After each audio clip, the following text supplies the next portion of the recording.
झारखंड में लोकसभा चुनाव को लेकर झारखंड मुक्ति मोर्चा अगले 1-2 दिन में लोकसभा की दुमका सीट पर फैसला लेगा, क्योंकि यहां से सोरेन की भाभी सीता सोरेन भाजपा में शामिल हो गई हैं।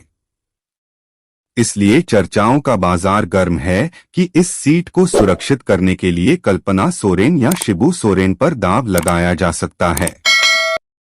विपक्षी गठबंधन इंडिया के घटक दलों के बीच झारखंड में सीट बंटवारे पर सहमति बन गई है। सूत्रों के अनुसार राज्य की 14 लोकसभा सीटों में से कांग्रेस 7 सीटों पर और झामुमो 5 सीटों पर चुनाव लड़ सकती है। अन्य में माले के साथ आईएमएल के प्रत्याशी मैदान में होंगे। बिहार में भी बात बनने का दावा राजद सांसद मनोज झा ने किया और कहा कि बातचीत सार्थक है और नतीजे जल्द सामने होंगे। वहीं महाराष्ट्र प्रकाश अंबेडकर की वंचित बहुजन अघाड़ी ने पेंच लगा दिया है। इसमें कोदरमा सीट को सीपीआई-एमएल को दिए जाने की बात की जा रही है। वहीं राजद को चतरा सीट दी गई है। सूत्रों के मुताबिक झारखंड मुक्ति मोर्चा अगले 1-2 दिन में लोकसभा की दुमका सीट पर फैसला लेगा, क्योंकि यहां से सोरेन की भाभी सीता सोरेन भाजपा में शामिल हो गई हैं।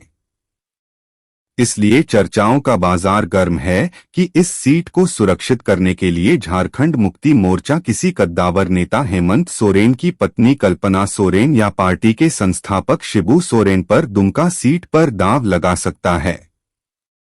बता दें कि जेएमएम दुमका सीट को सुरक्षित करने के लिए पूरी कोशिश में जुटी है, इसलिए कल्पना सोरेन को दुमका सीट से लोकसभा चुनाव लड़ना तय मनाया जा रहा है।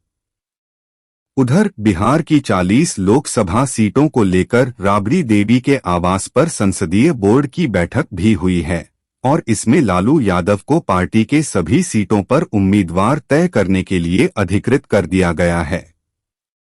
इस बीच दिल्ली में लगातार हो रही गठबंधन की बैठकों के मध्य सीटों का बंटवारा तय होता हुआ दिख रहा है।